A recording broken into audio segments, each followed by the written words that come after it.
뉴진스 관련 기사의 댓글 여론 왜곡 활동에 앞장서는 연령대는 10대가 아니라 40대가 여전히 주력이라는 분석이 나옵니다.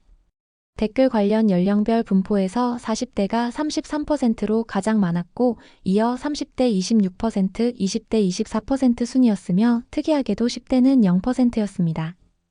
이는 음원 사이트에서 감상자 연령대별 비율에서 40대가 가장 많은 것과 비슷한 흐름이었습니다.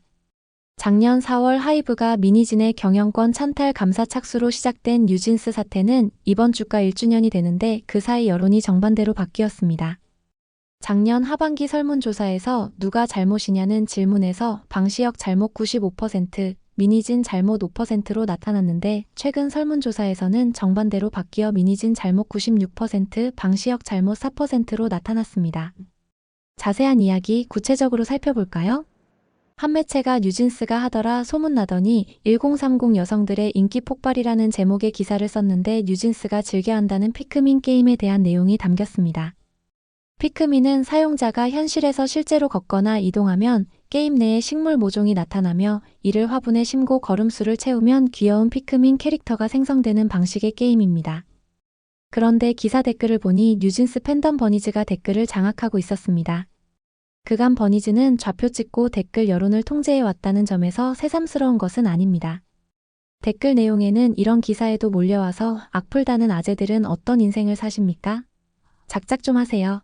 현실은 뉴진스가 뭐 했다 하면 다 품절이라 광고주들이 계속하려고 글로벌 법인까지 찾아보는데 절대 못 놓치 등 뉴진스 옹호 내용이 많았습니다. 그런데 댓글 분포를 보니 흥미로운 점이 발견됐습니다. 우선 남녀 비율은 남자 54%, 여자 46%를 차지했습니다. 특이한 점은 연령별 분포에서 40대가 33%로 가장 높다는 점입니다. 이어 30대 26%, 20대 24%, 50대 13%, 60대 이상 4% 순이었습니다. 그러나 10대는 0%였습니다. 그간 뉴진스 팬덤 버니즈가 10대 청소년들이 많을 것이라는 통념이 많았는데 보기 좋게 빗나갔습니다. 뉴진스 팬들 중 이른바 40대 삼촌팬은 템퍼링 의혹이 구체적으로 나타나면서 대부분 떠났을 것이라는 추론 때문에 분별력이 낮은 10대가 남았을 것으로 예상했던 것입니다. 결국 뉴진스 팬덤은 여전히 40대가 주력으로 남아있으며 댓글 등 참여가 가장 많다고 볼 수 있습니다. 다른 뉴진스 관련 기사에서도 버니즈가 좌표 찍은 경우 40대가 많은 댓글 분포가 그대로 나타나곤 합니다. 일각에서는 40대는 미니진과 비슷한 나이라는 점에서 비판적 반응도 나옵니다. 40대 나이라면 이미 학부모에 해당하는데 법과 계약의 중요성을 강조해야 할 어른들이 댓글 여론 조작에 앞장서고 있다는 것은 사회적 병폐라는 비판이 대두되고 있습니다. 한 40대 팬은 방시혁이 문제가 많다고 말했는데 무슨 문제가 있는지 구체적으로 답변해보라고 질문하자 잘 모르겠다고 답변해 질문자가 황당한 경우도 있었습니다. 묻지마 팬들이 상당수 있다는 이야기입니다. 뉴진스의 데뷔 초기 히트곡 하이보이를 살펴보면 연령별 감상자 팬들 비율이 40대가 가장 높았습니다. 음원 사이트 멜론에서 음악 감상자 연령별 비율은 40대 30%, 20대 26%, 30대 18%, 50대 14%, 10대 9%, 60대 이상 3% 순이었습니다.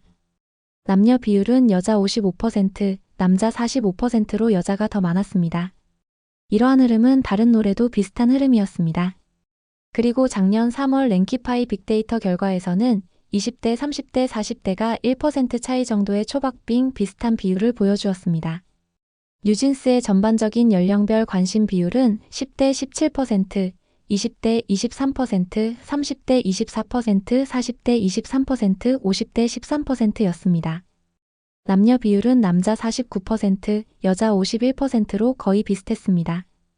랭키파이 빅데이터는 검색 키워드 뉴진스에 대한 성별 및 연령별 관심도의 차이와 실시간 트렌드를 파악할 수 있는 지표입니다. 그렇다면 작년과 비교해 올해 여론 추이는 어떻게 달라졌을까요? 최근 설문조사에 따르면 뉴진스 사태 누가 잘못했을까요? 라는 질문에 미니진 잘못 96%, 방시혁 잘못 4%로 나타났습니다. 이 조사는 유튜브 사용자를 대상으로 한 설문조사이며 약 7,300여 명이 투표에 참여했습니다. 그런데 작년 9월에는 똑같은 질문이 설문조사에서 방시혁 잘못 95%, 미니진 잘못 5%로 정반되었습니다. 당시 1만 8천여 명이 설문조사 투표에 참여했습니다. 결국 약 7개월 만에 여론이 완전히 뒤바뀐 것입니다.